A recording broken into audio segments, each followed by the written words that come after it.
കഴിഞ്ഞ ദിവസം ഞാൻ ചെയ്ത ബിഷാറയിൽ നമ്മുടെ മക്കളോട് പെരുമാറുന്ന സമയത്ത് അവരുടെ രക്ഷിതാക്കളാണെങ്കിലും അധ്യാപകരാണെങ്കിലും അവർക്ക് അണ്ടർസ്റ്റാൻഡിങ് സ്കിൽ ഉണ്ടെങ്കിൽ ആ കുഞ്ഞുങ്ങളെ ഒരുപാട് ഉയരങ്ങളിലേക്ക് വളർത്താൻ സാധിക്കുമെന്ന് പറഞ്ഞിട്ടുണ്ടായിരുന്നു.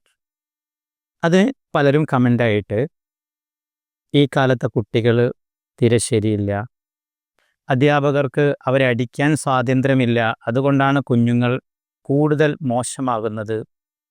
നിരന്തരമായി നമ്മൾ കേട്ടുകൊണ്ടിരിക്കുന്ന പല വാർത്തകളും ശുഭകരമല്ല.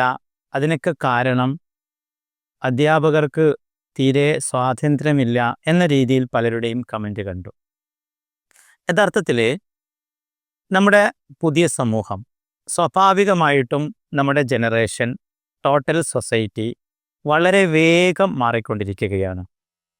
കഴിഞ്ഞ ഒരു 3-4 ജനറേഷൻ തമ്മിലുള്ള ഗ്യാപ്പ് പോലെയല്ല പുതിയ ജനറേഷൻ്റെ ഗ്യാപ്പ് വരുന്നത്. സയൻസിലും ടെക്നോളജിയിലും മറ്റു മേഖലകളിലും അത്ര വേഗത്തിൽ പുതിയ മാറ്റങ്ങൾ വന്നുകൊണ്ടിരിക്കുമ്പോൾ ടോട്ടൽ സമൂഹത്തെ അത് ബാധിക്കും. അതുകൊണ്ട് തന്നെ പുതിയ ജനറേഷൻ അത്രമേൽ വേഗത്തിൽ മാറിക്കൊണ്ടിരിക്കുകയാണ്. ഈ മാറ്റവും ആ മാറ്റത്തിനനുസരിച്ച് അവിടെ ഉണ്ടാകുന്ന മറ്റ് ഇമ്പാക്റ്റുകളെക്കുറിച്ചും കൃത്യമായ ബോധ്യമില്ലാതെ പഴയ സിസ്റ്റം തന്നെ എല്ലാ സ്ഥലത്തും ഇനിയും നടപ്പിലാക്കണമെന്ന് വാശി പിടിക്കുമ്പോൾ സ്വാഭാവികമായിട്ടും പുതിയ ജനറേഷന് നമുക്ക് ഡീൽ ചെയ്യാൻ ബുദ്ധിമുട്ടായിരിക്കും. അവർക്ക് അനുയോജ്യമായ ആവശ്യമായ മാറ്റങ്ങളിലേക്ക് കൊണ്ടുവരാൻ പ്രയാസമായിരിക്കും. തീർച്ചയായിട്ടും ടോട്ടൽ സൊസൈറ്റിക്ക് ഉള്ള പ്രധാനപ്പെട്ട ഒരു പരിമിതി എന്ന് പറയുന്നത് മാറ്റങ്ങളെ അതിവേഗം ഉൾക്കൊള്ളാൻ പ്രയാസമായിരിക്കും. വളരെ കുറഞ്ഞ രീതിയിൽ മാത്രമേ നമ്മൾ മാറ്റങ്ങൾ ഉൾക്കൊള്ളുകയുള്ളൂ. സോഷ്യൽ സയൻസിൽ അല്ലെങ്കിൽ സോഷ്യോളജിയിൽ കൾച്ചറൽ ലാഗ് എന്ന് പറഞ്ഞിട്ട് ആ ഭാഗത്ത് വിശദീകരിക്കുന്നുണ്ട്. ഈ ഒരു മാറ്റം ഉൾക്കൊള്ളാൻ കഴിയാത്ത രീതിയിൽ പഴയ സിസ്റ്റത്തിൽ തന്നെ പുതിയ തലമുറയെ കൈകാര്യം ചെയ്യണമെന്ന് വാശി പിടിക്കുന്നിടത്ത് ഒരുപാട് പ്രയാസം ഉണ്ടാവും. ഇപ്പോൾ നമ്മുടെ മുതിർന്നവരെ പുതിയ ജനറേഷൻ, ഇൻസ്റ്റാ ജനറേഷൻ ഒരു പദം ഉപയോഗിച്ച് കളിയാക്കാറുണ്ട്, തന്ത വൈബ് എന്ന് പറഞ്ഞിട്ട്, അല്ലെങ്കിൽ തള്ള വൈബ് എന്ന് പറഞ്ഞിട്ട്. തീർച്ചയായിട്ടും മുതിർന്നവരെ നമ്മൾ ബഹുമാനിക്കണം, മുതിർന്നവർക്ക് കൊടുക്കേണ്ട എല്ലാ ആദരവുകളും കൊടുക്കണം. അതേ സമയത്ത് എനിക്ക് തോന്നുന്നത്, എൻ്റെ ഒരു തോട്ടാണ്, നിങ്ങൾക്ക് അനുകൂലിക്കാം പ്രതികൂലിക്കാം. മുതിർന്നവരെ ഒരു പക്ഷേ ഈ ഒരു പദം പ്രയോഗിച്ചിട്ട് കുറ്റപ്പെടുത്തിയിട്ടുണ്ടെങ്കിൽ അത് ശരിയല്ല, അങ്ങനെ ചെയ്യാൻ പാടില്ല. അതേ സമയത്ത് ഈ പുതിയ ജനറേഷനെ മുതിർന്നവരാണ് ഏറ്റവും കൂടുതൽ പല പദങ്ങളും ഉപയോഗിച്ചിട്ട് കളിയാക്കിക്കൊണ്ടിരിക്കുന്നത്. യഥാർത്ഥത്തിൽ റെസ്പെക്റ്റ് എന്ന് പറയുന്നത് രണ്ടു പേർക്കും അങ്ങോട്ടും ഇങ്ങോട്ടും വേണ്ടതാണ്. കുട്ടി അധ്യാപകനെ റെസ്പെക്റ്റ് ചെയ്യണം. ഞാൻ വിശ്വസിക്കുന്നത് അധ്യാപകൻ കുട്ടിയും റെസ്പെക്റ്റ് ചെയ്യണം. അതുപോലെ തന്നെ ന്യൂ ജനറേഷനെ മുതിർന്നവർ അല്ലെങ്കിൽ മുതിർന്നവരെ പുതിയ ജനറേഷൻ റെസ്പെക്റ്റ് ചെയ്യേണ്ടതുപോലെ ഈ ന്യൂ ജനറേഷനെ മുതിർന്നവരും കാരണവന്മാരും റെസ്പെക്റ്റ് ചെയ്യണമെന്നാണ് എൻ്റെ അഭിപ്രായം. അതായത് എല്ലാവരുടെയും ഡിഗ്നിക്ക് അത്രമേൽ പ്രാധാന്യമുണ്ട്. ഒരാളുടെയും അന്തസ്സിനെ മോശമാക്കുന്ന രീതിയിൽ നമ്മൾ കമൻ്റ് ചെയ്യാൻ പാടില്ല.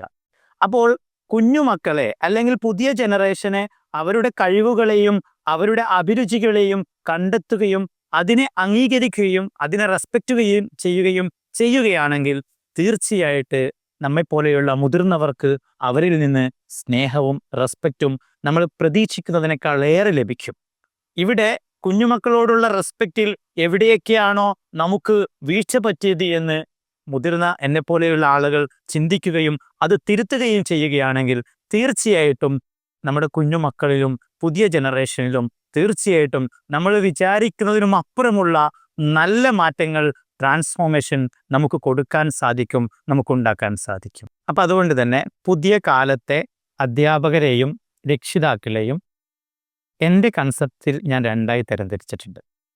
ഒന്ന്, ഓരോ ദിവസം അല്ലെങ്കിൽ ഓരോ ആഴ്ചകൾ, ഓരോ മാസങ്ങൾ കഴിയുന്നതിനനുസരിച്ച് കുട്ടികളെ, മക്കളെ അല്ലെങ്കിൽ കുഞ്ഞുമക്കളെ ഏറ്റവും നല്ല രീതിയിൽ പരിപാലിക്കാനും അവരിൽ ട്രാൻസ്ഫോർമേഷൻ ഉണ്ടാക്കാനും അവരെ മോട്ടിവേറ്റ് ചെയ്യാനും അവരെ ഇൻസ്പയർ ചെയ്യാനും ആവശ്യമായിരിക്കുന്ന പുതിയ കാഴ്ചപ്പാടുകളും പുതിയ ഫിലോസഫികളും പുതിയ അറിവുകളും അന്വേഷിക്കുകയും ആർജിക്കുകയും അത് പരിശീലിക്കുകയും അതിൻ്റെ അനുരണനം സ്വന്തം ലൈഫിൽ കൊണ്ടുവന്ന് എങ്ങനെ ആദ്യം സ്വന്തം ലൈഫിൽ എങ്ങനെ മാറ്റം ഉണ്ടാക്കാം, അതുപോലെ തന്നെ അങ്ങനെ കുഞ്ഞുങ്ങളെ എങ്ങനെ ഏറ്റവും നന്നായിട്ട് ഡീൽ ചെയ്യാമെന്നത് പഠിച്ചു വരുന്ന പുതിയ മെത്തേഡുകളും അതുപോലെ തന്നെ ഫിലോസഫികളും പഠിച്ച് അത് ലൈഫിൽ അപ്ലൈ ചെയ്യുന്ന ഒരു ചെറിയ ശതമാനം അധ്യാപകരും രക്ഷിതാക്കളും നമുക്ക് വലിയ പ്രതീക്ഷയാണ്.